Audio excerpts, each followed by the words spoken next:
الحمد لله الذي لم يزل عالما قديرا حيا قيوما سميعا بصيرا ناعما حاكما قائما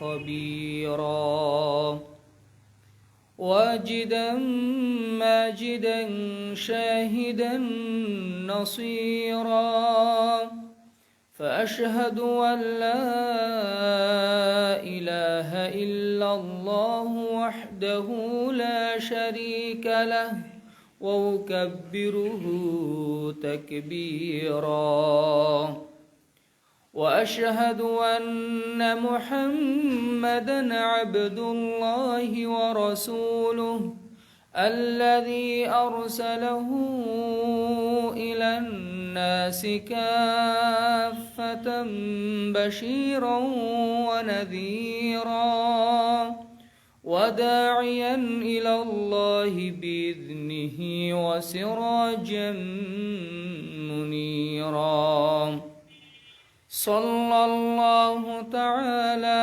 عليه وعلى آله وأصحابه وأحبابه وأتباعه وأنصاره وأهل بيته أجمعين وسلم تسليما كثيرا كثيرا.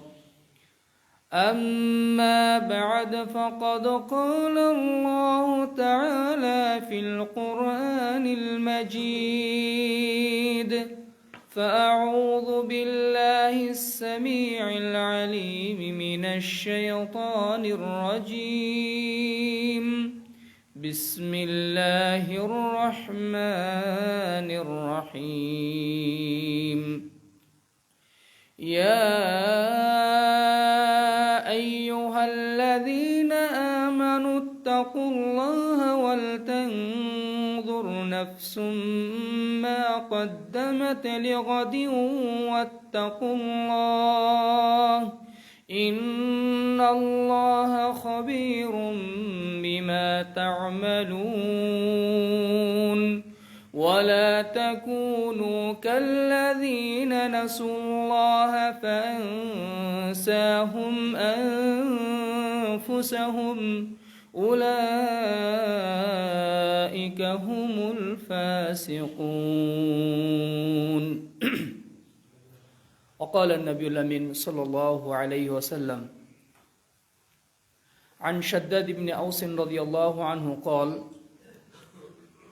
قال رسول الله صلى الله عليه وسلم الكيس من دان نفسه وعمل لما بعد الموت والعاجز من أتبع نفسه هواها وتمنى على الله رواه الترمذي بسند حسن.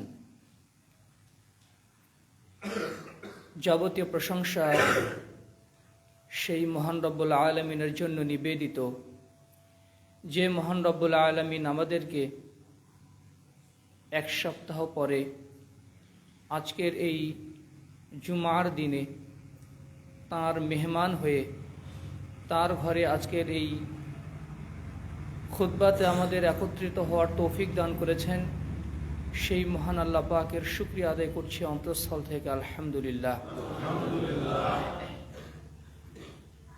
লাখো কোটি দরুদ এবং সালাম বর্ষিত হোক তার শেষ নবী মুহাম্মদুর রাসূলুল্লাহ সাল্লাল্লাহু আলাইহি ওয়াসাল্লামের প্রতি। সম্মানিত মুসল্লিবৃন্দ, সম্মানিতা মা ও ভগ্নীগণ, আজকের খুতবাতে আমরা যে বিষয় নিয়ে আলোচনা করব অত্যন্ত গুরুত্বপূর্ণ আমাদের সকলের জীবনে। একটা সহজ বিষয় কিন্তু অত্যন্ত গুরুত্বপূর্ণ, সেটা হচ্ছে মুহাসাবাতুন নফস বা নিজের মনের হিসাব নেওয়া, বা সহজভাবে বললে আত্মসমালোচনা। মানুষের উপরে যত ইবাদত বিধিবদ্ধ করা হয়েছে, ফরজ করা হয়েছে, তার মধ্যে অন্যতম ইবাদত হচ্ছে আত্মসমালোচনা করা। এটা হচ্ছে অন্তরের ইবাদত। আমরা যেমন শারীরিকভাবে ইবাদত করি, আল্লাহর দাসত্ব করি, আমরা অর্থ দিয়ে আল্লাহর দাসত্ব করি, অনুরূপভাবে অন্তরেরও কিছু ইবাদত আছে, চিন্তার কিছু ইবাদত আছে। সেটা হচ্ছে আত্মসমালোচনা। এটা অন্তরের মাধ্যমে, চিন্তার মাধ্যমে এই ইবাদত করতে হয়, যে ইবাদতটা আল্লাহ তাআলা বান্দার উপরে আবশ্যক করে দিয়েছেন। দুনিয়ার পথে চলতে ফিরতে, যাপিত জীবনে আমরা অন্যের সমালোচনা খুব করতে পারি। চার স্টলে, সোশ্যাল মিডিয়ায়, কমেন্টের বক্সে আমরা অন্যের সমালোচনা করতে কখনোই পিছপা হই না। মানুষের সমালোচনা করে না এমন লোকের সংখ্যা খুঁজে পাওয়া খুবই কঠিন। অথচ আল্লাহ তাআলা এই সমালোচনাকে হারাম ঘোষণা করেছেন। সুদ, ঘুষ, জেনা, ব্যভিচার, মানুষের টাকা আত্মসাৎ করা, দুর্নীতি করা, রাহাজানি করা, এগুলোর চেয়েও মারাত্মক পাপ হচ্ছে গীবতের পাপ, তোহমতের পাপ। গীবতের পাপ সুদের চেয়েও ভয়াবহ পাপ, হাদিস দ্বারা প্রমাণিত। এই পাপটা আমরা হর হামেশা করছি, অন্যের সমালোচনা, যেটা করতে ভালো লাগে আমাদের, এই সমালোচনা আমরা হর হামেশা করে থাকি। কিন্তু যেই সমালোচনা আল্লাহ তাআলা আমাদের উপরে বিধান দিয়েছেন, ফরজ করেছেন, সেটা হচ্ছে নিজের সমালোচনা করা, নিজেই নিজের দোষ ত্রুটি খুঁজে বের করা, নিজেই নিজের দোষ ত্রুটিগুলো যাচাই বাছাই করা। এই সমালোচনা আল্লাহ তাআলা আমাদের উপরে ফরজ করেছেন। এটাকে বলা হয় মুহাসাবাতুন নফস, নফসের হিসাব নেওয়া, নফসের হিসাব নেওয়া। আল্লাহ রাসূল এই ব্যাপারে, আল্লাহ তাআলা তো কোরআনে বলেছেন, আল্লাহ রাসূল বলেছেন, হাদিসের কিতাবগুলোতে এই ব্যাপারে চ্যাপ্টার রয়েছে, সালাফরা এই বিষয়ের উপরে বই লিখেছেন। ইমাম মাওয়ারদি রাহিমাহুল্লাহ বলেছেন, এই মুহাসাবাকে যেটাকে বলা হয় আত্মসমালোচনা বা আত্মসমীক্ষা বা সেলফ ক্রিটিসিজম, সেলফ অ্যাকাউন্টেবিলিটি। ইমাম মাওয়ারদি রাহিমাহুল্লাহ তার বিশ্বনন্দিত কিতাব আদাবুদ দুনিয়া ওয়াদ দ্বীন কিতাবের মধ্যে বলেছেন যে মুহাসাবা হচ্ছে আইয়াতাসাফফাহাল ইনসানু ফীমা সাদারা মিন আফআলি নাহারিহি, আইয়াতাসাফফাহাল ইনসানু ফী লাইলাতিন মা সাদারা মিন আফআলি নাহারিহি। একজন মানুষ রাতের বেলা চিন্তা ভাবনা করবে, সময়ের পাতাগুলো উল্টে উল্টে দেখবে যে দিনের কোন কোন কাজগুলো সে করেছে।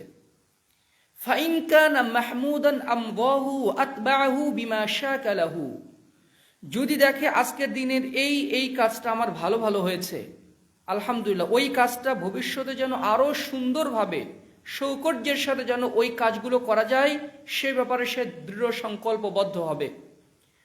ওয়াইন কানা মাযমুমান, আর যদি দেখে আজকে রিকশাওয়ালার সাথে একটু খারাপ বিহেভ করা হয়েছে, আজকে আমার যে অধীনস্থ যে লোকটা কাজ করে তার উপর একটু দুর্ব্যবহার করা হয়েছে, অথবা আজকে আমার চোখের খেয়ানত করা হয়েছে, আজকে আমার হাতের খেয়ানত হয়ে গেছে, আজকে আমার যে কোনো ধরনের একটা পাপ হয়ে গেছে, আমি জিহ্বার খেয়ানত করে ফেলেছি, কারো সমালোচনা করে ফেলেছি, গীবত করেছি। যখনই দেখবে যে সে কোনো ভুল ত্রুটি করে ফেলেছে, ইস্তাদরাকাহু ইন আমকানা, সাধ্য অনুযায়ী সে আগামী ওটা থেকে বিরত থাকবে, এবং আগামীতে যেন এই পাপটা তার মাধ্যমে যেন না হয়, ওই গর্তে যেন সে আবার না পড়ে, এই ব্যাপারে সে দৃঢ় সংকল্পবদ্ধ হবে। এটার নামই হচ্ছে মুহাসাবা।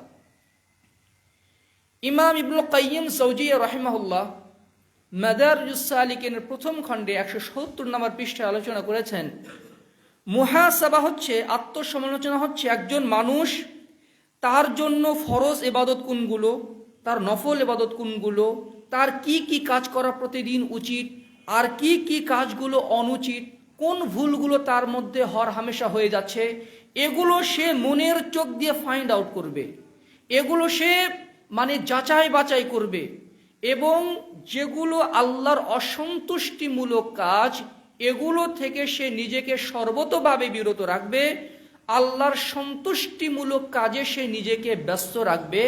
এটাই হচ্ছে মুহাসাবা। মহান আল্লাহ তাআলা পবিত্র কোরআনের সূরাতুল হাশরের 17, 18 এবং 19 নম্বর আয়াতে ইরশাদ করেছেন, ইয়া আইয়ুহাল্লাযীনা আমানুত্তাকুল্লাহ ওয়াল তানযুর নাফসুম মা কদ্দামাত লিগাদিন ওয়াত্তাকুল্লাহ ইন্নাল্লাহা খাবীরুম বিমা তা'মালুন। ইয়া আইয়ুহাল্লাযীনা আমানুত্তাকুল্লাহ, হে ঈমানদাররা, ও হে যারা ঈমান এনেছো, ইত্তাকুল্লাহ, আল্লাহকে ভয় করো, আল্লাহকে ভয় করো। আল্লাহকে ভয় করার অর্থ শুধু বেশি বেশি নেক আমল করা না, যেটা আমরা বুঝি যে কয়েকবার করে হজ করলাম, কয়েকবার করে উমরা করলাম, আর দান সাদকা করলাম, তাহাজ্জুদ আদায় করলাম, কিন্তু এদিকে পাপের কাজ চলতেই আছে, এর নাম পরহেজগারিতা নয়। পরহেজগারিতার মূল মন্ত্র হচ্ছে আল্লাহর অবাধ্যতা থেকে বিরত থাকতে পারা। প্রকাশ্যে গোপনে আল্লাহ আমাকে দেখছেন, এই অনুভূতি অন্তরের মধ্যে জাগিয়ে রাখতে পারার নামই হচ্ছে তাকওয়া। কেউ যদি শুধু ফরজ ইবাদতগুলো করে দেয় আর আল্লাহর অবাধ্যতা থেকে, হারাম থেকে, কথা কাজ ইনকাম থেকে যদি সে বিরত থাকে, সে পরহেজগার। আর কেউ হারাম কাজও চলতে আসে, এদিকে তাহাজ্জুদ আসে, এদিকে মোটা মোটা অঙ্কের দান সদকা আসে, আবার হালাল হারাম মিলেমিশে একাকার আছে, এই ব্যক্তি আদৌ পরহেজগার নয়। আল্লাহ তাআলা বলছেন, তোমরা পরহেজগারিতা অবলম্বন করো, তোমরা প্রকাশ্যে গোপনে আল্লাহকে ভয় করো। ওয়াল তানযুর নাফসুম মা কদ্দামাত লিগাদ, আর প্রত্যেক ব্যক্তিকে, প্রত্যেক আত্মাকেই দেখতে হবে, সে যেন দেখে মা কদ্দামাত লিগাদ, আগামী কালের জন্য সে কি প্রেরণ করেছে। পরকালে ভালো থাকার জন্য, তার কবরটাকে সুসজ্জিত করার জন্য, জান্নাতের একটা আসন বরাদ্দ করার জন্য সে কি ইনকাম করলো, নেকির ইনকাম কতটুকু, তার পাথেও কতটুকু সঞ্চয় করলো, সে যেন অবশ্যই এটা দেখে।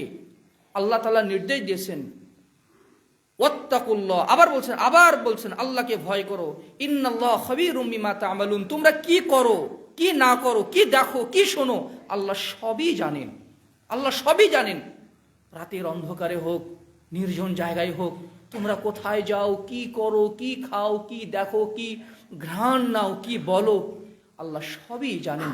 ওয়ালা তাকুনু কাল্লাযীনা নাসুল্লাহা ফাআনসাহুম আনফুসাহুম, তোমরা ওই হতভাগ্যদের মতো হইও না যারা আল্লাহকে ভুলে গেছে, আল্লাহকে স্মরণ করতে তার মনে থাকে না, আজান হয়ে যাওয়ার পরেও তার মসজিদে যেতে মন ওই রকম ভাবে আগ্রহী হয়ে ওঠে না, কোরআন তেলাওয়াতে আগ্রহ আসে না, আল্লাহর কালামে সে তৃপ্তি খুঁজে পায় না, দোয়া পড়তে সে ভুলে যায়, দোয়া পড়তে ভুলে যায়, খাওয়ার শুরুতে, বাথরুমে ঢোকার শুরুতে, মসজিদে ঢোকার সময়, মসজিদ থেকে বের হওয়ার সময়, গাড়িতে ওঠার সময়, গাড়ি থেকে নামার সময়, অফিসে বসার সময়, অফিস থেকে বের হওয়ার সময়, বাড়ি থেকে রওনা দেওয়ার সময়, বাড়িতে ঢোকার সময় আল্লাহর নাম তার স্মরণ হয় না। যারা আল্লাহকে ভুলে গেছে, তোমরা তাদের মতো হইও না। আল্লাহ আমাদেরকে উপদেশ দিয়েছেন, ফাআনসাহুম আনফুসাহুম, যদি তোমরা আল্লাহকে ভুলে যাও, আল্লাহ তাআলা তোমাদেরকে আত্মভোলা করে দিবেন। আত্মভোলা করে দিবেন এর অর্থ হচ্ছে তোমার জন্য কোনটা ভালো সিদ্ধান্ত, তোমার জন্য কোনটা মন্দ, এই ডিসিশন মেকিং এর পাওয়ার আল্লাহ তাআলা তোমাকে দিবেন না। তুমি নিজের জন্য আত্মঘাতী একটা সিদ্ধান্ত নিয়ে ফেলবা নিজের অজান্তেই, নিজের সন্তানের জন্য আত্মঘাতী একটা সিদ্ধান্ত নিয়ে ফেলবা নিজের অজান্তেই।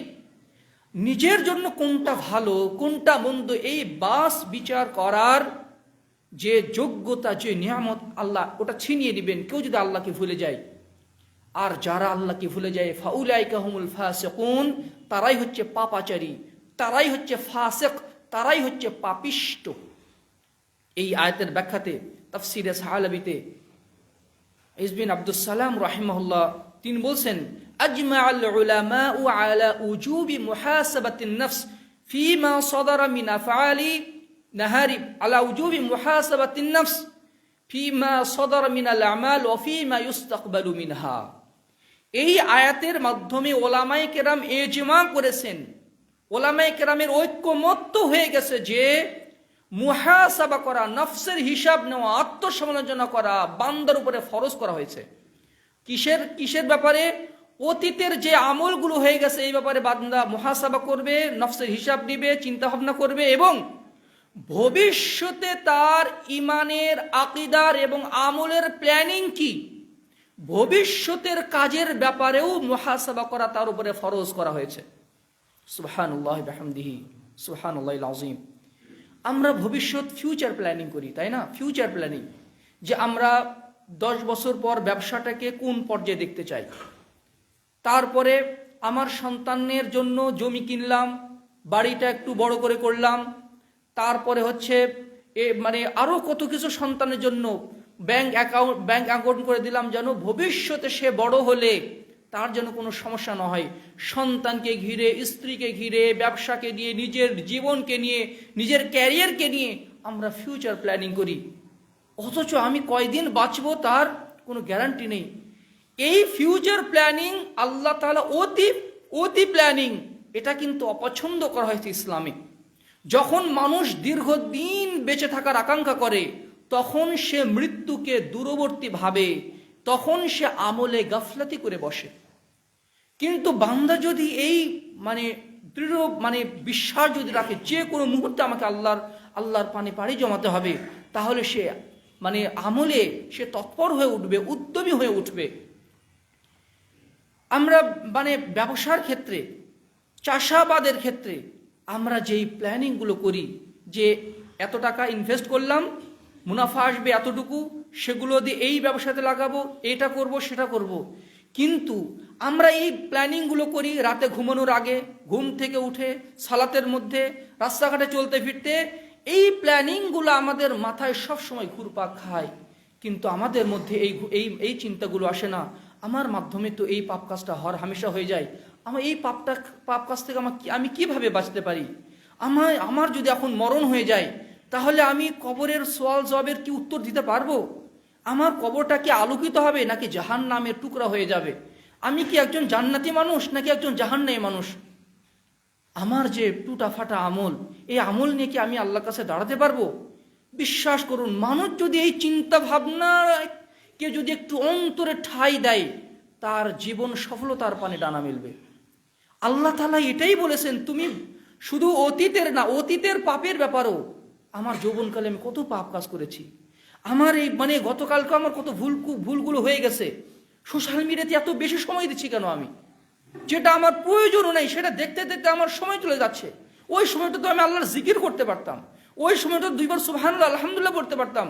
কে কোথায় ঘুরতে গেছে আর আমি সেটা লাইভ দেখছি, সেটাতে আমার কোনো উপকার নাই, না আমার আছে কোনো ইনকামের উপকার, না আছে আমার কোনো শারীরিক উপকার, না আছে আমার কোনো স্বাস্থ্যগত উপকার, অথচ আমরা টাইম কিলিং করছি। এই যে মুহাসাবা যদি কোনো বান্দা না করে, তার ভুল ত্রুটিগুলো আদৌ সে নিজে ধরতে পারবে না। মানুষ কিন্তু নিজের ভুল ধরতে পারে না। এজন্য মানুষ যখন আত্মসমালোচনা করে, তখন এই ভুলগুলো তার চোখের সামনে ভেসে ওঠে। রাসূলুল্লাহ সাল্লাল্লাহু আলাইহি ওয়াসাল্লাম বলেছেন, সুনানে তিরমিজির 2459 নম্বর হাদিস, শাদ্দাদ ইবনে আউস রাদিয়াল্লাহু আনহুর বর্ণনা, আল কাইয়িসু মান দানা নাফসাহু ওয়া আমিলা লিমা বা'দাল মাউত। সবচেয়ে বিচক্ষণ, সবচেয়ে বুদ্ধিমান, সবচেয়ে চালাক সেই ব্যক্তি, মান কাইয়াসা নাফসাহু। এই মান কাইয়াসা নাফসা এর অর্থ ইমাম তিরমিজি রাহমাহুল্লাহ বলেছেন, মান হাসাবা নাফসাহু ক্বাবলা ইউহাসাবা ইয়াউমুল কিয়ামা। কিয়ামতের দিন তার আমলগুলো তো ওজন করা হবে মিজানের পাল্লাতে, তার আমলগুলো ওজন করা হবে। কিয়ামতের দিন তার আমলগুলো ওজন করার আগেই দুনিয়াতে সেই নিজের আমলগুলো ওজন করে দেখে, আমার জীবনের ভুলগুলো কতটুকু, আমার আমলগুলো কতটুকু। সেই নিজেই নিজের পাপগুলো, নিজের নেকিগুলো ওজন করে, নিজেই নিজের নফসের হিসাব গ্রহণ করে। এ হচ্ছে খুবই চালাক ব্যক্তি। ওয়া আমিলা লিমা বা'দাল মাউত, এবং মৃত্যুর পরবর্তী জিন্দেগির ব্যাপারে উত্তম প্রস্তুতি গ্রহণ করে। এই দুইটি বৈশিষ্ট্য আছে যার, সে হচ্ছে পৃথিবীর সবচেয়ে বুদ্ধিমান মানুষ। সবচেয়ে বুদ্ধিমান মানুষ। দুনিয়াবি জিন্দেগি আমাদের কয় দিনের? কয়দিনের?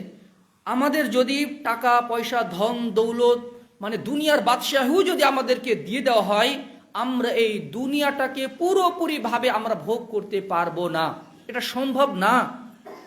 দেখেন, সবচেয়ে সুখী মানুষকে আপনি প্রশ্ন করেন, তার কোনো একটা অপূর্ণতা আছেই অপূর্ণতা। এই পৃথিবীতে 100% কেউ পূর্ণ সুখী নয়, যে কোনো দিক দিয়ে তার অপূর্ণতা আছে। আল্লাহ তাআলা একদিক দিয়ে দিয়েছেন, তো অন্য দিক দিয়ে তার ঘাটতি আছে। এই পৃথিবীতে কেউ পূর্ণাঙ্গ 100% সুখী নয়, কিন্তু সুখী হওয়ার জায়গা হচ্ছে আখিরাত। তার মধ্যে আবার শারীরিক রোগ ব্যাধি, বয়স বাড়ার সাথে সাথে শারীরিক ক্ষমতা কমে যাওয়া, আরও কত কিছু আছে মানুষের জীবনে। এই 60-70 বছরের জন্য আমরা কত রঙিন স্বপ্ন দেখি। এই ধরুন যে যদি আমরা হজে যাই 1 মাসের সফর, অথবা যদি উমরাতে যাই 15 দিন অথবা 1 সপ্তাহের সফর, তার জন্য কত প্রস্তুতি, আত্মীয় স্বজনকে মেহমান করে দাওয়াত করা, সবার কাছে দোয়া নেওয়া, বন্ধুর কাছে ফোন করা, বন্ধু যাচ্ছি হজে যাচ্ছি, একটু দোয়া করিও যেন আমি সহি সালামতে ফিরে আসতে পারি, খালা দোয়া করেন, ফুপু দোয়া করেন। হজে যাচ্ছি, তার মধ্যে কত কেনাকাটা, ওখানে গিয়ে যদি কোনো ওষুধ লাগে সে ওষুধ আগে থেকেই মানে দেশ থেকে কিনে নেওয়া যাওয়া, যদি সুই সুতা লাগে একদম ডিটারজেন্ট পাউডার থেকে শুরু করে সবই আমরা দেশ থেকে কিনে নিয়ে যাই। কয়দিনের সফর? মাত্র 1 মাসের সফর। আর এই হজের সফরের জন্য কেউ তো একটা দীর্ঘ প্রস্তুতি নিয়ে থাকেন, আগে থেকে টাকা জমানো, ওখানে গিয়ে কি করব না করব। আমরা 1 মাসের সফরের জন্য কত প্রস্তুতি গ্রহণ করি, কিন্তু আখিরাতের যে চিরদিনের জন্য যে সফরে চলে যেতে হবে, ওই সফরের জন্য আমাদের প্রস্তুতি কতটুকু প্রস্তুতি আমরা নেই। আমরা কাকে চালাক ভাবি? যে টাকা দিয়ে টাকা ইনকাম করতে পারে, কিভাবে ব্যবসা করতে হয় সব পলিসি তার জানা আছে, দলিলের মারপ্যাচ খুব ভালো জানে, কোন ব্র্যান্ডের জিনিস ভালো কোন ব্র্যান্ডের জিনিস খারাপ খুবই ভালো চেনে। মাশাআল্লাহ, টেকনোলজিতে খুবই দক্ষতা, চালাক। আমরা এগুলোকে চালাক মনে করি, কিন্তু রাসূলের ভাষায় চালাক মুমিন হচ্ছে সেই যে আখিরাতের ব্যাপারে সবসময় তৎপর। তাকে দেখতে হয়তো বা হাবাগোবা টাইপের মনে হতে পারে, তার কাপড়টা হয়তো বা কুচকানো, তার হয়তো বা চুলগুলো অত পরিপাটি নয়, তার চেহারাগুলো হয়তো বা ওই রকম কামনীয় নয়, কিন্তু তিনি আখিরাতের পাগল। তিনি আখিরাতের জন্য প্রস্তুতি নিচ্ছেন। দুনিয়ার মানুষ কোন দিকে যাচ্ছে না যাচ্ছে ওই দিকে তার কোনো চিন্তা ভাবনা নেই। সে আখিরাতের পানে তার 2 চোখ ফেলে সে আখিরাতের পানে হাঁটছে।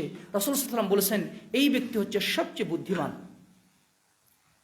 এরপর আল্লাহ রাসূল বলছেন, ওয়াল আজিজু মান আতবা'a নাফসাহু হাওয়াহা ওয়া তামান্না আলাল্লাহ। সবচেয়ে অক্ষম ব্যক্তি সেই মান আতবা'a নাফসাহু হাওয়াহা, যে ব্যক্তি প্রবৃত্তি অনুযায়ী চলে, মন যা চায় তাই করে। মন চাচ্ছে একটু ফেসবুকিং করি 1 ঘন্টা ধরে, রিলস দেখতে দেখতে মন চাচ্ছে করলাম, মন চাচ্ছে একটু গান শুনলাম, মন যাচ্ছে একটু ঘোরাঘুরি করি করলাম, মন যাচ্ছে একটু যা চাচ্ছে মন যা চাচ্ছে তাই করে। আর ওয়াতামান্না আলাল্লাহ, আল্লাহর কাছে মিথ্যা আশা করে, নেক আমলের খোঁজ খবর নাই, আকীদা ঠিক নাই, জান্নাতি হওয়ার আশা করে, মা বাবার সেবা নেই, সালাদ সিয়াম নেই, বলে যে আমার মায়ের দোয়া আছে আমার উপরে, আমার মায়ের দোয়া আছে। যার সালাদ নাই, মায়ের দোয়া তার কি কাজ করবে? মায়ের দোয়া তার কি কাজ করবে? যার আকীদা ঠিক নাই, তার মায়ের দোয়া কাজ করবে? হ্যাঁ, নেক আমল করতে হবে, তাহার পর আল্লাহর কাছে আশা করতে হবে, আল্লাহ আমি এই নেক আমল করছি, এর মাধ্যমে আমি আল্লাহর কাছে কিছু চাই।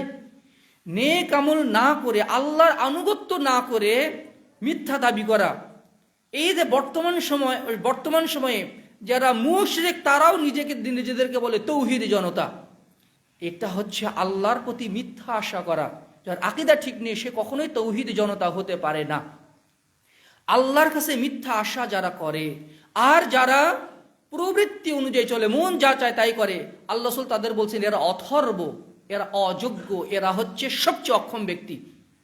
সুতরাং সম্মানিত সুধীমণ্ডলী, আমরা যদি বুদ্ধিমান মুমিন হতে চাই, এই দুনিয়াবি জিন্দেগি 60-70 বছরের জিন্দেগি, আর আখিরাতের জিন্দেগি হচ্ছে লক্ষ কোটি কোটি কোটি কোটি বছরের জিন্দেগি, যে জিন্দেগিতে কোনো অশান্তি নেই, কোনো মানসিক রেশারেশি নেই, কোনো পেশাব পায়খানার প্রয়োজন হয় না, যেখানে কোনো নোংরামি নেই, যেখানে কোনো ময়লা আবর্জনা নেই, যেখানে কোনো অসুস্থতা নেই, যেখানে ব্যবসার চিন্তা ভাবনা নেই, সন্তানকে বড় করে কি হবে না হবে সেই চিন্তা ভাবনা নেই, বিয়ে শাদীর চিন্তা ভাবনা নেই, ক্যারিয়ার গঠনের চিন্তা ভাবনা নেই, পড়াশোনা করার চিন্তা ভাবনা নেই, ইবাদত বন্দেগীরও চিন্তা ভাবনা নেই, সেই জীবন সুখ এবং শান্তির জীবন।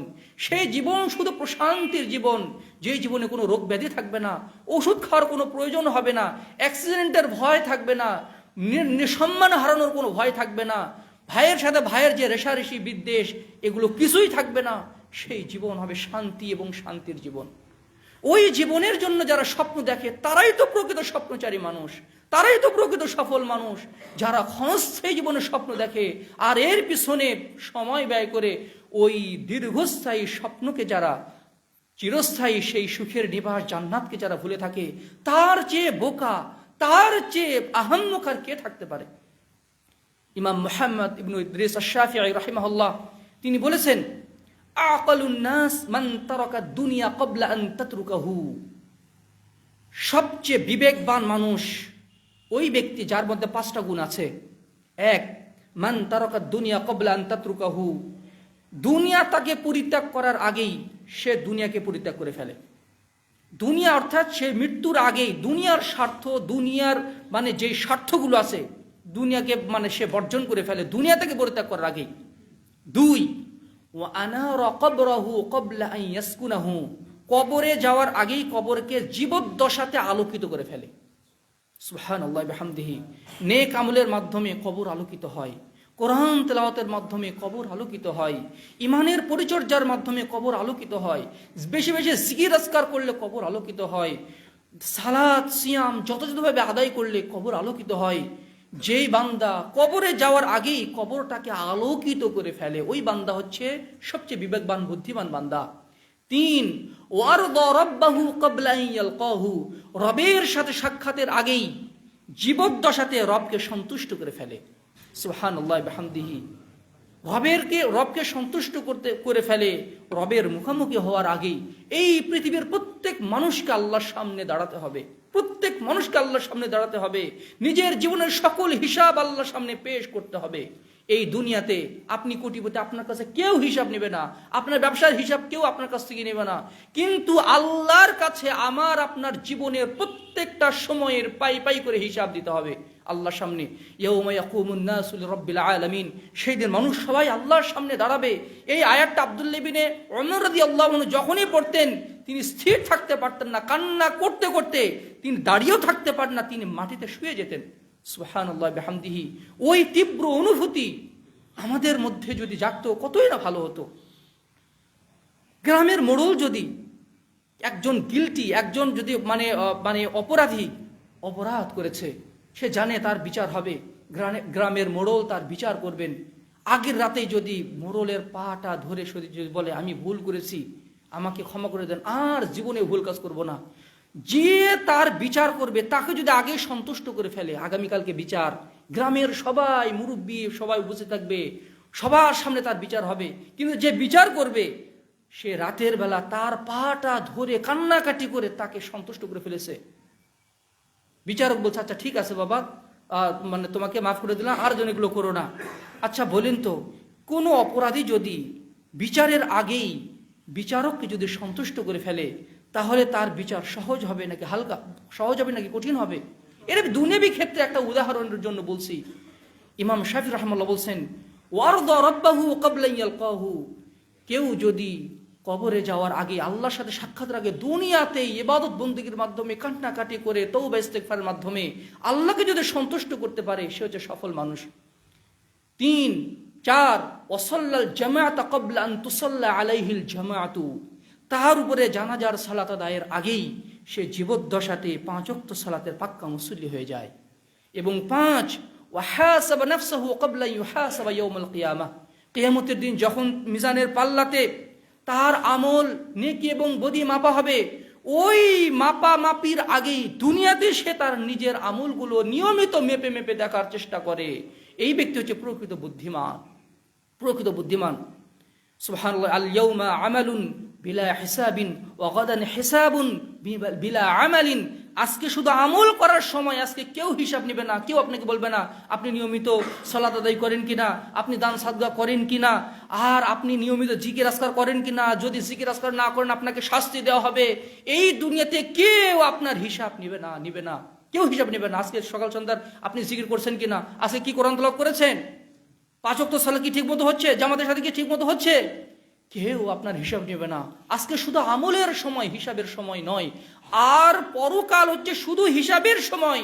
সেখানে বলবে মানুষ আক্ষেপ করে, লাউলা আখরতানি ইলা আজালিন করিব, হায় আফসোস, হায় আমার কপাল পড়া, যদি একটু আবার দুনিয়াতে ফিরে দেয়া হতো।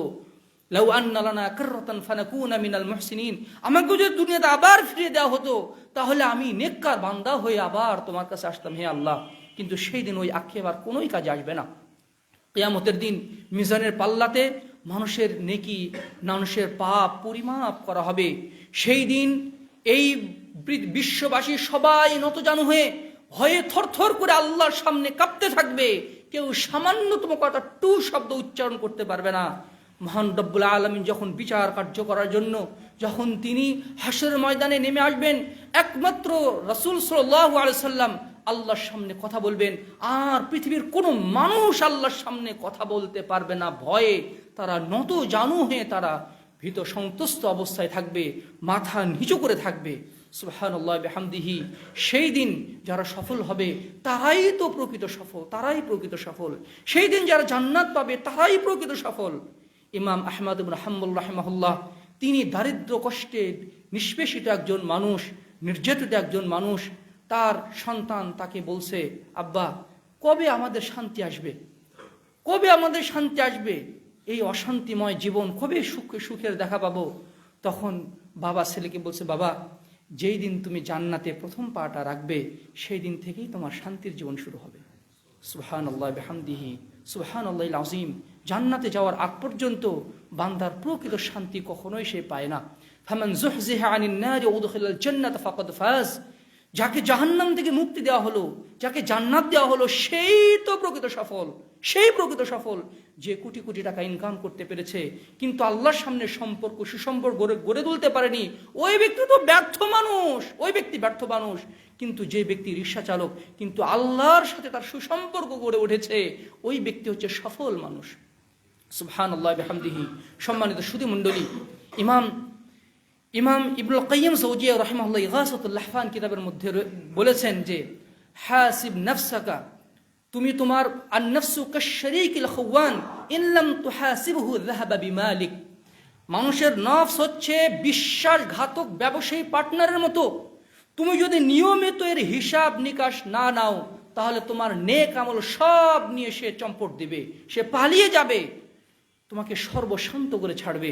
আচ্ছা বলুন তো, আপনার যদি কোনো ব্যবসায়ী পার্টনার থাকে, আপনি জানেন সে মারাত্মক ধরনের একজন ফ্রড এবং বিশ্বাসঘাতক এবং মানে সে খেয়ানতকারী, আপনি কি তার জন্য ব্ল্যাঙ্ক চেকে সই দিবেন?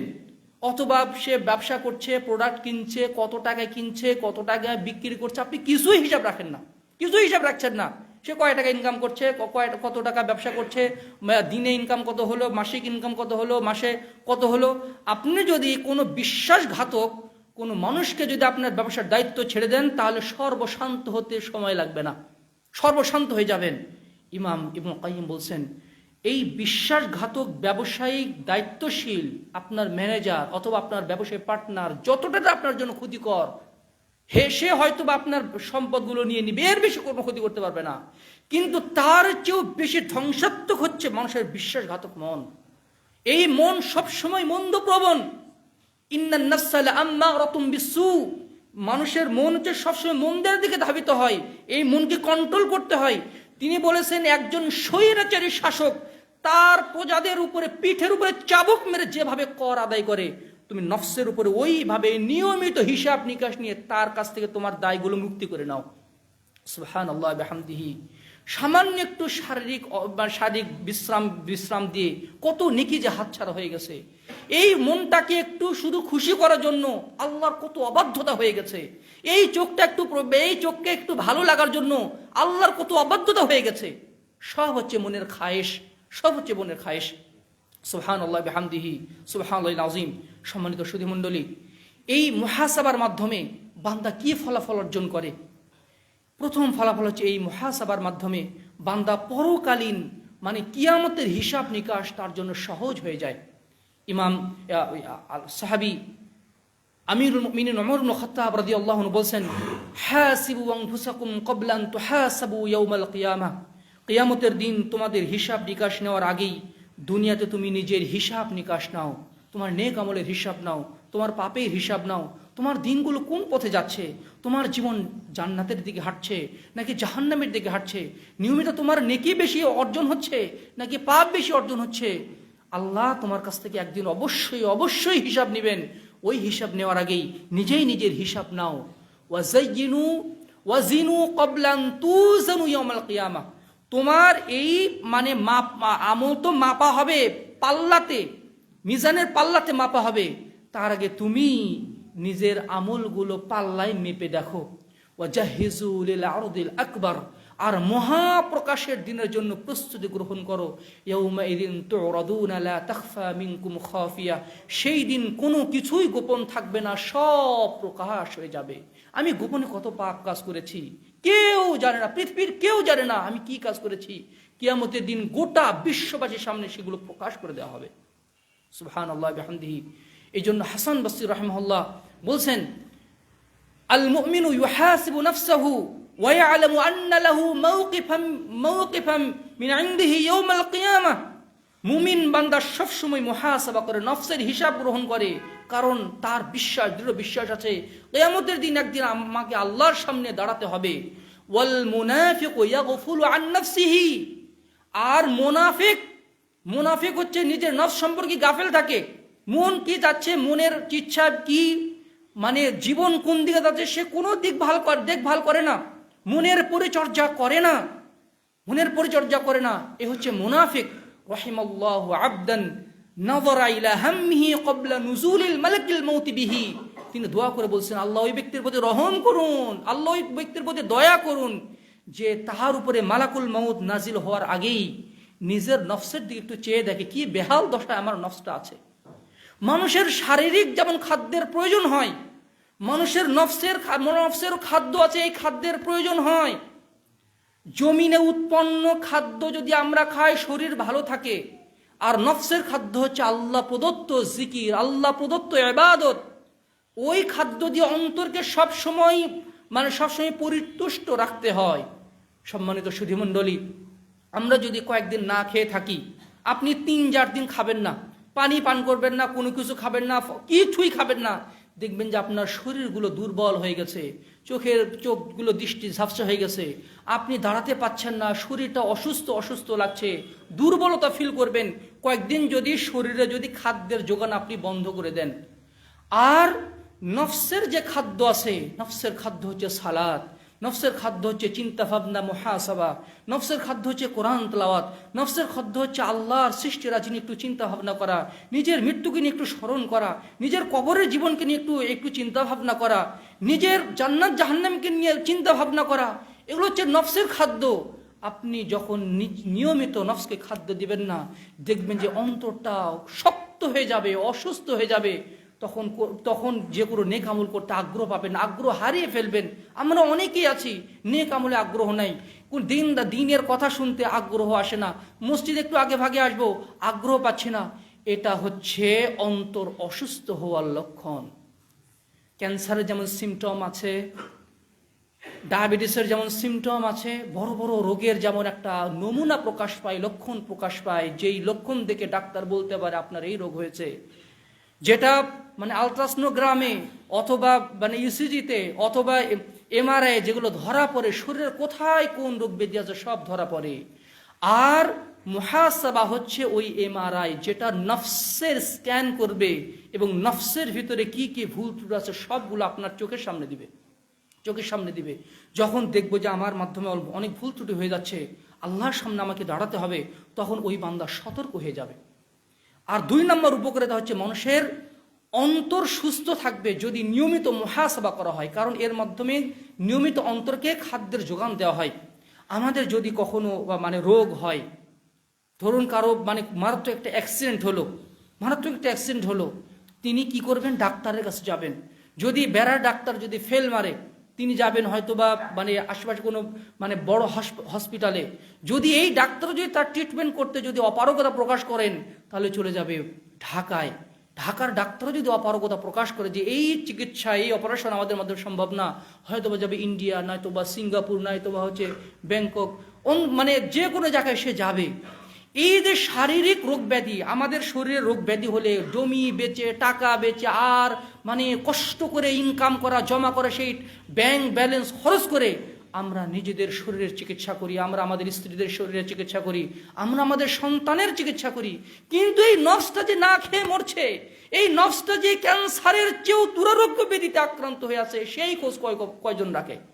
আমার শরীরটা হয়তো পরিপুষ্ট, জিম করে আমার শরীরটা হয়তো খুব সুন্দর দেখাচ্ছে, স্মার্ট দেখাচ্ছে, কিন্তু আমার নফসটা তো না খেয়ে মৃত্যু প্রায় হয়ে গেছে। এই খোঁজ খবর কেউ রাখছে না। কিন্তু যে মুহাসাবা করে সে তার রোগকে ধরতে পারে এবং সে অনুযায়ী ওষুধ লাগাতে পারে। আর এই ওষুধ দুনিয়াবি ঔষধ খেয়ে হয় না, এই ওষুধ কোরআন থেকে নিতে হয়, এই ওষুধ নিতে হয় ইসলামী শরিয়াত থেকে। সম্মানিত সুধী মণ্ডলী, যারা নিয়মিত মুহাসাবা করে তারা দিনের উপরে ইস্তেকামাত থাকতে পারে, পরকালীন জবাবদিহিতা তাদের জন্য পাকাপোক্ত হয়।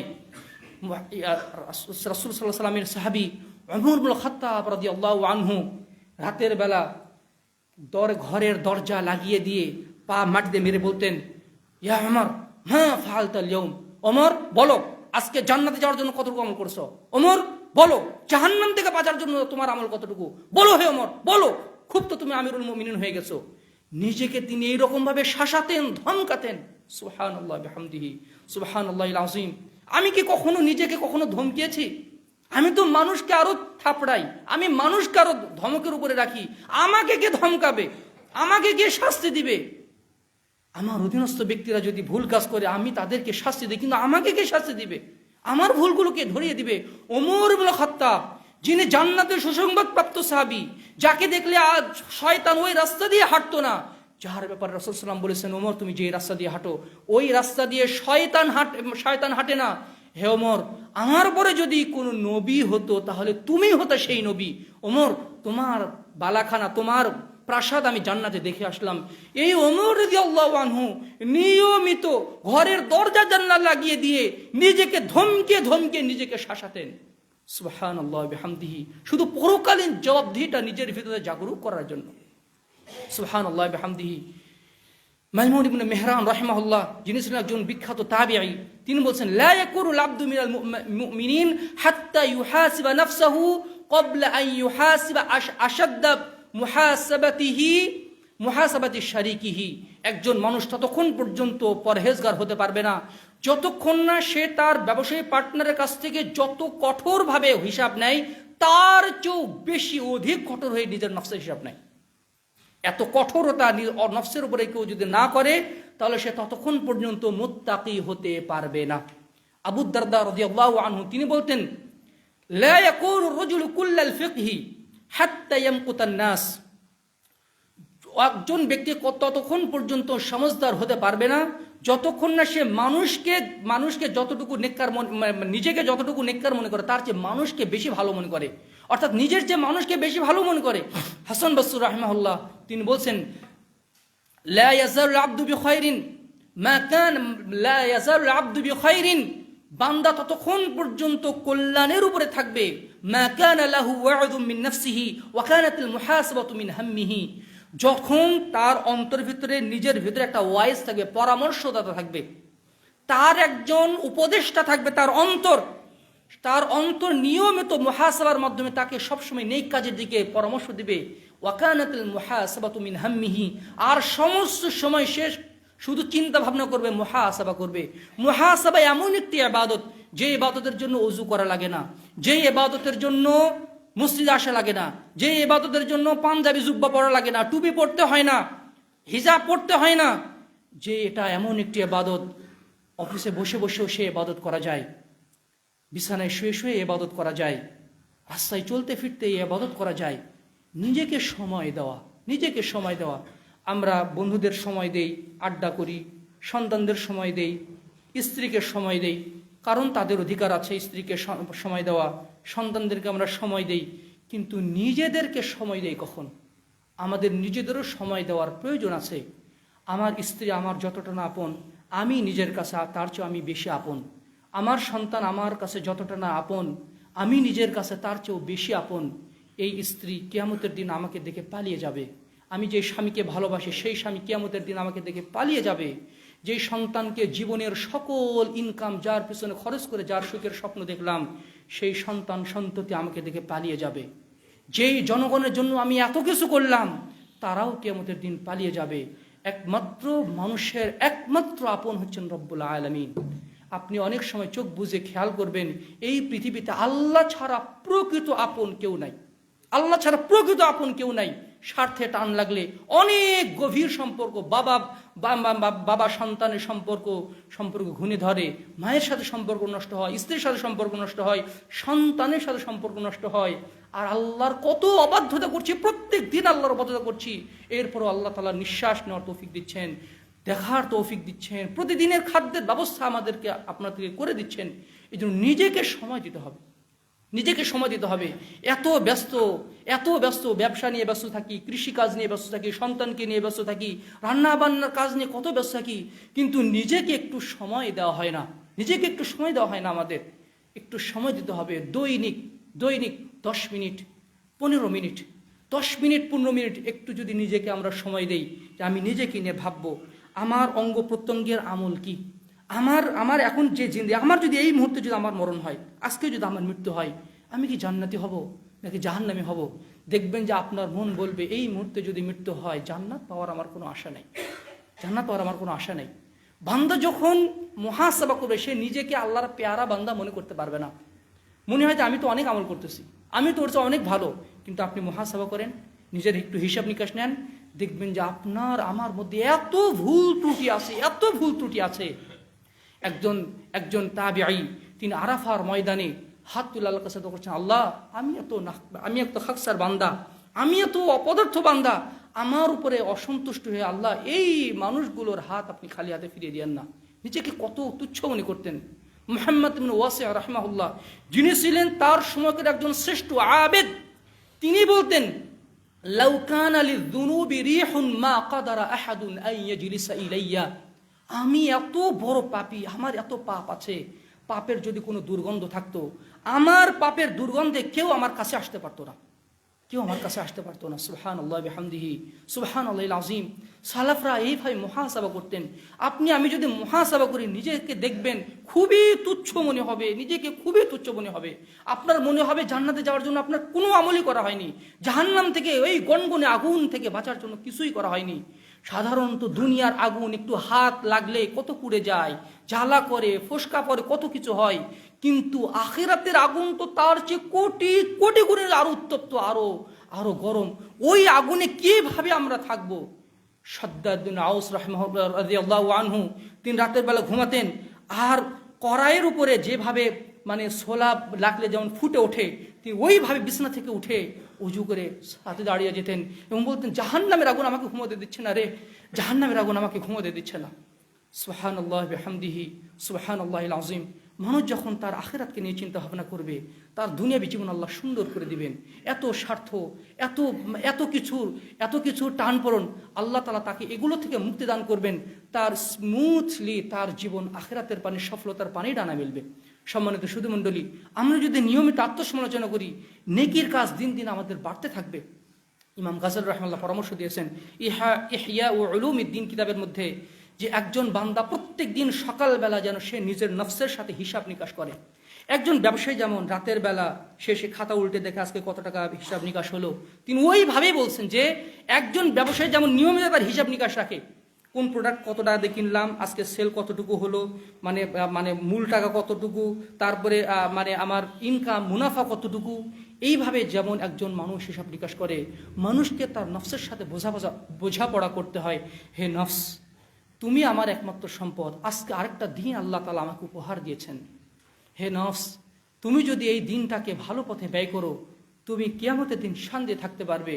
আর যদি তুমি অবাধ্যতা করো, তাহলে কিয়ামতের দিন তোমাকে জাহান্নামের আগুনে পড়তে হবে। নফসকে বোঝাপড়া করা, নফসকে নির্দেশ দেওয়া, সালাফরা এইভাবে নফসকে নির্দেশ দিতেন। এখন তো অনেক মোটিভেশনাল স্পিকার যারা আছে, তারা নিজেদেরকে বলতেন যে মানে আমি এটা পারবই, আমি এটা পারবো, প্রত্যেকদিন নিজেকে শোনানো, নফসকে ওইভাবে শোনাতে হয় যে আমি অবশ্যই এটা করবো। যেভাবে ওমর রাদিয়াল্লাহু আনহু করতেন, তার মতো একজন সাহাবী ওমর রাদিয়াল্লাহু আনহু। বান্দা যখন এই মুহাসাবা করবে, মুহাসাবার মাধ্যমে নতুন নতুন নেক আমল তার মধ্যে যুক্ত হবে। আপনি দেখবেন যে আজকে তো আমার তাহাজ্জুদ পড়া হয়নি, ইনশাআল্লাহ আগামীকালকে আমি 2 রাকাত হলেও তাহাজ্জুদ পড়ব। আজকে তো আমি সকালবেলা তো জিকির করিনি, আজকে তো আমার কোরআন তেলাওয়াত করা হয়নি, আজকে জুমার দিন আমি তো এখনও সূরা কাহাফ তেলাওয়াত করিনি। ওহো, তাহলে বিকেলের মধ্যে আমাকে সূরা কাহাফটা তেলাওয়াত করে ফেলতে হবে। আজকে কি কোনো একটু দান সাদগা কি করেছি? প্রত্যেকদিন তো একটু করে দান সাদগা করতে হয়, ও আজকে তো করা হয়নি, তাহলে যে কোনোভাবে আমাকে দান সাদগাটা করতে হবে। যখন আপনি এভাবে দেখবেন, দেখবেন যে অনেক নেক আমলের ব্যাপার আপনার মনে আসবে এবং আল্লাহ ওটা করার তৌফিক দান করবেন। আর যদি আপনি না ভাবেন, দেখবেন যে অনেক সময় সালাত ছুটে গেছে, কোনো কর্ত এবাদত ছুটে গেছে, আর মনেই হয় না, আমরা মনে করারও চেষ্টা করি না। এই মুহাসাবাটা আসলে শুরু করবেন কিভাবে? এই ব্যাপারে পরামর্শ হচ্ছে, সালাফরা যেটা বলছেন, প্রথমে আগে ফরজ ইবাদতের হিসাব নিতে হবে মনের কাছ থেকে। আজকে 5 ওয়াক্ত সালাত কি আমি আদায় করছি? 5 ওয়াক্ত সালাত আল্লাহ আমার উপর ফরজ করেছেন। 5 ওয়াক্ত সালাত মানে আমার মুসলমানিত্ব থাকা। 5 ওয়াক্ত সালাত মানে আমার মুসলমানিত্বই নেই। 5 ওয়াক্ত সালাতকে আদায় করা হয়েছে। ওহো, আজকে তো জহরের সালাত পড়িনি, বাইরে ছিলাম, সাথে সাথে সে পড়ে নেবে। আচ্ছা, 5 ওয়াক্ত সালাত আদায়, কিন্তু 5 ওয়াক্ত সালাত কি আমার জামাতের সাথে হয়েছে? ফজরের সালাত, হ্যাঁ জামাতের সাথে তো বললাম। জহরের সালাত, হ্যাঁ জহরের সালাত জামাতের সাথে পড়ছি। আসরের সালাত, ওহো আসরের সালাত একটু ঘুমানোর কারণে আসরের সালাত তো বাড়িতে পড়ে ফেলেছি, বাড়িতে পড়া যাবে না, আগামীকাল থেকে ইনশাল্লাহ আসরের সালাত আমি মসজিদেই আদায় করব। এইভাবে সে সিদ্ধান্ত নেবে। যদি দেখে তার ফরজ ইবাদতে কিছু ঘাটতি হয়ে যাচ্ছে, মা বোন অনেক সময় ফরজ ইবাদত করতে হতে জোহরের সালাত রান্নাবান্না করতে করতে একদম আসরের কাছে, না না না আমার এটা করা যাবে না, আমি আগামীকালকে রান্নাবান্না যতই আমার থাক, যখনই আজান দিবে তখনই অজু করে ইনশাআল্লাহ সালাত আদায় করে নিব। মনে মনে সংকল্প করা, মনে মনে সংকল্প, এই মানসিক সংকল্প আপনাকে অনেক দূর নিয়ে যাবে। তারপরে আপনি দেখবেন আজকে ফজরের পূর্বের যে সুন্নাত সালাতটা, এটাকে আমি পড়ছি, হ্যাঁ হ্যাঁ পড়ছি। জোহরের পূর্বের, জোহর পরের এটা পড়া হয়েছে। আজকে কি ইশরাকের সালাত অথবা চাষের সালাত কি 2 রাকাত হলেও পড়া হয়েছে? ওহো, আজকে তো গ্যাপ গেছে, গতকালকেও তো গ্যাপ গেছে, না আগামীকালকে ইনশাল্লাহ পড়বই। অফিসে যাওয়ার আগে আমি ইনশাল্লাহ বাড়ি থেকে বের হওয়ার আগে 2 রাকাত সালাত আদায় করে তারপর বের হব। গতকালকে যখন বাড়ি থেকে বের হয়েছিলাম, আমি কি দোয়া পড়ে বের হয়েছিলাম? হ্যাঁ হ্যাঁ দোয়া পড়ে বের হয়েছিলাম। অথবা না, তো আমি তো দোয়া পড়ে বের হইনি, তাহলে তো শয়তান আমার সাথে নিয়েছে, শয়তান আমার কাজের বরকত নষ্ট করে দিবে। ইনশাল্লাহ আমি মনে করার চেষ্টা করবো যে আমি যেন দোয়া পড়ে বের হই। আচ্ছা, বাথরুমে যে ঢুকলাম, দোয়া কি পড়ে বের হয়েছি? ও দোয়া পড়া হয়নি, বের হয়ে যাব, আবার দোয়া পড়ে বের হব, দোয়া পড়ে তারপরে ঢুকে যাব। এভাবে প্রত্যেকটা কাজের হিসাব নেওয়া। হাসান বসরি রাহিমাহুল্লাহ বলছেন, রাহিমাল্লাহু আবদান ওয়াকাফা ইনদা কুল্লি হাম্মিহি, বান্দা চিন্তা ভাবনা করে, ওই বান্দার প্রতি আল্লাহর রহমত বর্ষণ করুন যে বান্দা চিন্তা ভাবনা করে প্রত্যেক কাজের আগে। এই ব্যবসাটা তো শুরু করতে যাচ্ছি, এই ব্যবসাটা কি হালাল পথে হচ্ছে নাকি হারাম পথে হচ্ছে?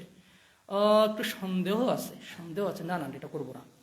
যদি দেখে যে সামান্যতম সন্দেহ আছে, আল্লাহর সন্তুষ্টিমূলক কাজ, যে কোনো সিদ্ধান্ত নেওয়ার আগে সে চিন্তা ভাবনা করবে, মনের সাথে বোঝাপড়া করবে যে এটা আমার ভালো হচ্ছে কি না। যদি দেখে না এটা অসন্তোষমূলক কাজ, সেখান থেকে ফিরে আসবে। আর যদি দেখে না, যে কাজটা করছে আলহামদুলিল্লাহ ইনশাআল্লাহ এটা ভালো হবে, তাহলে সে ওই কাজে এগিয়ে যাবে। এইভাবে সর্বপ্রথম আগে ফরজ ইবাদতের হিসাব নেবে, সেটা ত্রুটি বিচ্যুতি হচ্ছে কিনা। তারপরে নফল ইবাদতের হিসাব নিবে, এরপরে সে হিসাব নিবে হালাল এবং হারামের। আচ্ছা, আজকে যে 5,000 টাকা আমার পকেটে ঢুকলো, ইনকাম করলাম, প্রত্যেক টাকায় কি হালাল? প্রত্যেক টাকায় কি? ওহো, 500 টাকা হালাল হারাম পথে এসেছে, ওটার সাথে সাথে মানে বাদ দিয়ে দিতে হবে। যদি দেখেন আজকে আমার মানে অঙ্গ প্রত্যঙ্গের খেয়ানত কি হয়ে গেছে, আজকে কি চোখ দিয়ে শুধু ভালো জিনিস দেখছেন, খারাপ জিনিস, ওহো আজকে ফেসবুকিং করতে করতে কিছু দৃশ্য দেখা হয়ে গেছে, আস্তাগফিরুল্লাহ ওয়া আতুবু ইলাইহি, আস্তাগফিরুল্লাহ ওয়া আতুবু ইলাইহি, আস্তাগফিরুল্লাহ ওয়া আতুবু ইলাইহি। আজকে কিছু মিউজিক শোনা হয়ে গেছে, আস্তাগফিরুল্লাহ ওয়া আতুবু ইলাইহি, আস্তাগফিরুল্লাহ ওয়া আতুবু ইলাইহি। সে সাথে সাথে তওবা করবে। আর যদি দেখে ওহো আজকে আলহামদুলিল্লাহ, আজকে কিছু দান সদকা করছি, আজকে সকালবেলা আলহামদুলিল্লাহ কোরআন তেলাওয়াত করছি, আলহামদুলিল্লাহ, দেখবেন যে মানসিকভাবে একটা অপার্থিব শান্তি আল্লাহ তাআলা আপনার অন্তরে দিয়ে দিবেন। এইভাবে অঙ্গ প্রত্যঙ্গের, আমার চোখের কোনো খেয়ানত হলো কিনা, কানের কোনো খেয়ানত হলো কিনা, আমার সময়গুলো কি যথাযথভাবে আজকে ব্যয় হয়েছে, যে আমি প্রত্যেকটা সময় কি যথাযথভাবে ব্যয় করতে পেরেছি। আজকে অযথা 5 ঘন্টা ফেসবুকের পিছনে দিয়ে ফেলছি, এটা করা যাবে না। প্রয়োজনের ক্ষেত্রে আমি ফেসবুকে যেতে পারি, আমি ইউটিউব ব্যবহার করতে পারি, কিন্তু তার মানে এই না আমার সব এই ইবাদত বন্দিকে মানে আমাদের ইবাদত বন্দিগির মধ্যে প্রভাব ফেলে এইভাবে আমি ফেসবুক ব্যবহার করি, এইভাবে আমি রিলস দেখবো না, অযথা একটা রিলস দেখে দেখে আমি সময় নষ্ট করেছি, অযথা একটা কার্টুন দেখে আমি সময় নষ্ট করেছি, অযথা একটা বক্তব্য মানে একটা অহেতুক বিষয়, এটা আর করা যাবে না, এটা আর করা যাবে না। এইভাবে সে নিজেকে চেক দিবে। এরপরে সে আমলের হিসাব নিবে। আজকে তো জোহরের সালাত করে বের হলাম, আচ্ছা জোহরের সালাতের শুরু থেকে নিয়ে শেষ পর্যন্ত কি আমার মনোযোগ ছিল সালাতের ভিতরে? শুরু কি থেকে ওহো পুরা মনোযোগ ছিল না, মনোযোগ গ্যাপ করে গেছে। ইনশাল্লাহ আসর সালাত থেকে পূর্ণ মনোযোগের সাথে ইনশাল্লাহ সালাত আদায় করবো। মনোযোগের কারণে আমলের কম বেশি হয়ে যায়, মনোযোগের কারণে আমলের কম বেশি হয়। সালাত মনোযোগ হচ্ছে কিনা, আচ্ছা আমি যে ইবাদতটা করলাম এটা কি আমি পরিপূর্ণভাবে আল্লাহর কাছে আমি কি উজরত পাবো? আপনার মন বলবে যে না, আমি এবার যদিও করছি কিন্তু এটা খালেজভাবে অন্তরের জন্য হয়নি, ওই বন্ধু একটু প্রশংসা যেন করে সেজন্য কিছুটা হয়ে গেছে, এই নোটটা ওই দিকে একটু চলে গিয়েছিল, তার সাথে করছি একটু একটু এবাদত বন্দি করছি, ও দেখে নিয়েছে, বা অথবা কিছু রিয়ার একটু সংমিশ্রণ ছিল, তখন সাথে সাথে সেটা ট্রিটমেন্ট করবে, নিয়তের হিসাব নেবে যে আমি যে আবাদতগুলো করছি সেই আবাদতগুলোর নিয়ত আসলে পরিশুদ্ধ ছিল কি না, কি না। এরপরে সর্বশেষে সে দেখবে যে আমার মাধ্যমে যদি শাস্তি দিবে নিজেকে, যদি ভুল ত্রুটি হয়ে যায় তাহলে সেখান থেকে বাঁচানোর উপায় কি? প্রত্যেক দিনই একই ভুল কাজ করছি, তাহলে এরবার সে নিজেকে শাস্তির আওতায় নিয়ে আসবে। কিভাবে? যেমন ওমর রাদিয়াল্লাহু আনহু একদিন তার একটা জমিনে কাজ করতে করতে আসরের সালাত বিলম্ব হয়ে গেছিল, জামাত মিস করে ফেলেছিলেন, মাগরিবের আগে গিয়ে পড়েছিলেন। কেন এটা হলো আমার জন্য? ওই জমিটাই আল্লাহর পথে দান করে দিয়েছিলেন, যেই জমির তৎকালীন মূল্য ছিল 2 লক্ষ দিরহাম। ওই জমি আল্লাহ পথে দান করেছেন নিজেকে শাস্তি দেওয়ার জন্য। ওমর ইবনে আব্দুল আজিজ আব্দুল্লাহ ইবনে ওমর রাদিয়াল্লাহু আনহু ছেলে আব্দুল্লাহ ইবনে ওমর রাদিয়াল্লাহু আনহু যদি কোনো দিন জামাত মিস হতো, যে আজকে ফরজ ইবাদতের জামাত মিস হয়ে গেছে, সারা রাত ইবাদতে কাটিয়ে দিয়ে নিজেকে শাস্তি দিতেন। সুফিয়ান ইবনে উয়াইনা রাহিমাহুল্লাহ বলছেন যে আমার প্রত্যেক দিন একটু করে গীবত হয়ে যায়, তো আমি চিন্তা ভাবনা করলাম যদি গীবত কোনোদিন যদি করে ফেলি পরের দিনই সিয়াম রাখবো, গীবতও করি সিয়ামও রাখি, গীবতও হয়ে যায় সিয়ামও রাখি, কন্ট্রোল হচ্ছে না। এরপরে আমি সিদ্ধান্ত পাল্টালাম যে যদি গীবত হয়ে যায় 1 দিরহাম করে দান করবো, 1 স্বর্ণ মুদ্রা করে দান করব। হয়ে গেছে স্বর্ণ মুদ্রার দান করে দিয়েছি, আবার হয়ে গেছে টাকা পয়সা নেই, তখন নিজেকে বাধ্য হয়ে আল্লাহর কাছে ঋণী হয়ে গেলাম, পরে নিজেকে কন্ট্রোল করতে পারলাম। সুবহানাল্লাহ বিহামদিহি। মাসরুক রাহিমাহুল্লাহ যদি কোনোদিন কোনো ভুল ত্রুটি হয়ে যেত, এইখানে এমন কোনো ব্যক্তি নাই রাসূল ছাড়া, নবী রাসূল ছাড়া যার কোনো ভুল ত্রুটি হবে না। মাসরুক রাহিমাহুল্লাহ যিনি ছিলেন তাবিঈ, তিনি যদি কোনোদিন ভুল করতেন, রাতের বেলা এত দীর্ঘ কিয়াম করতেন, তার স্ত্রী বলছেন মাসরুক এত লম্বা কিয়াম করতো আর কান্নাকাটি করতো, তার পা গুলো ফুলে যেত, আল্লাহর কসম আমি তার পিছনে বসে তার প্রতি দয়া পরবশ হয়ে আমি কান্নাকাটি করতাম যে লোকটা আল্লাহর জন্য নিজেকে কতই না শাস্তি দিচ্ছে। সুবহানাল্লাহ বিহামদিহি।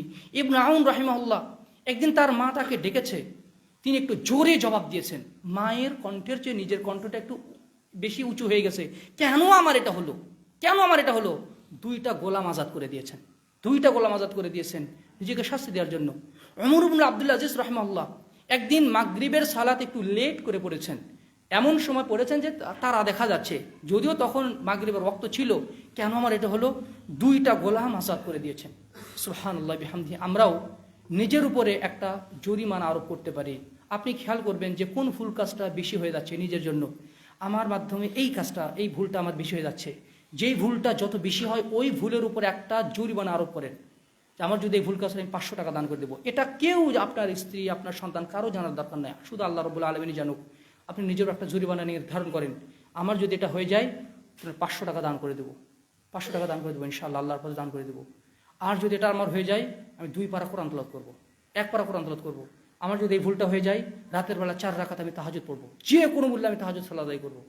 যদি রাস্তায় চলতে ফিরতে যদি কোনো বেগানোর প্রতি যদি দৃষ্টি পড়ে যায়, সাথে সাথে আমি 20 বার 50 বার আস্তাগফিরুল্লাহ ওয়া আতুবু ইলাইহি পাঠ করবো। আমার যদি ভুল কাজটা হয়ে যায় 100 বার সুবহানাল্লাহ বিহামদি পাঠ করবো, অথবা 100 বার আল্লাহু আকবার লা ইলাহা ইল্লাল্লাহ পাঠ করবো। এইভাবে প্রত্যেকটা আমাদের মাধ্যমে যে ভুলগুলো হয়ে যায় সেগুলোর উপরে আপনি আপনার জন্য উপযোগী একটা জরিমানা আরোপ করে দিন, দেখবেন যে আপনার আমার ওই ভুলগুলো আস্তে আস্তে রেডিক্যালি কমতে শুরু করেছে, আর জীবনটা তখন আখিরাতের পানি জান্নাতের পানি ডানা মেলছে। এইভাবে আমরা নিজেকে শুধরাতে পারি। তবে 5টা দোষ থাকলে মুহাসাবা করার যোগ্যতা মানুষ হারিয়ে ফেলে, মুহাসাবা করতে পারে না। 1, যদি সে প্রবৃত্তি পরায়ণ হয়, মন যা চায় তাই করে, এই অভ্যাস থেকে বের হয়ে আসতে হবে। 2, পাপাচার হয়েই যাচ্ছে, কন্ট্রোল করার চেষ্টা করে না, কারণ পাপ হয়ে গেলে মানুষের অন্তর অসুস্থ হয়ে যায়। অসুস্থ অন্তর নিয়ে, জং ধরা অন্তর নিয়ে মুহাসাবা করা যায় না। 3, নিজের ভিতরে নিজেকে নেককার, নিজের ভিতরে সুধারণা পোষণ করা, আমি তো জান্নাতি বান্দা ইনশাআল্লাহ। বেশি কনফিডেন্ট মানে যদি অতি কনফিডেন্ট যদি হয়ে যায় বান্দা, তাহলে সে মুহাসাবা করতে পারে না। মুহাসাবা করবে কি? সে তো জান্নাতি বান্দা, তার মুহাসাবা করার কি দরকার আছে? এরপরে আখিরাতকে ভুলে থাকা, আখিরাতকে ভুলে থাকা, মৃত্যুকে নিয়ে চিন্তা ভাবনা না করা। মৃত্যুকে নিয়ে চিন্তা করা একটা ইবাদত। কত দিন যায়, মাস যায়, নিজের মৃত্যু নিয়ে আমরা ভাবি না। এই মুহূর্তে যদি আমার মৃত্যু হয়ে যায়, প্রত্যেক দিন নিজের মৃত্যু নিয়ে ভাবা উচিত। আর 5 নম্বর হচ্ছে দুনিয়াবি ব্যস্ততা। দুনিয়াবি ব্যস্ততা যার যত বেশি, মুহাসাবাতে সে ততই কম সময় দিতে পারে, আর প্রকারান্তরে সময় দিতে পারে না।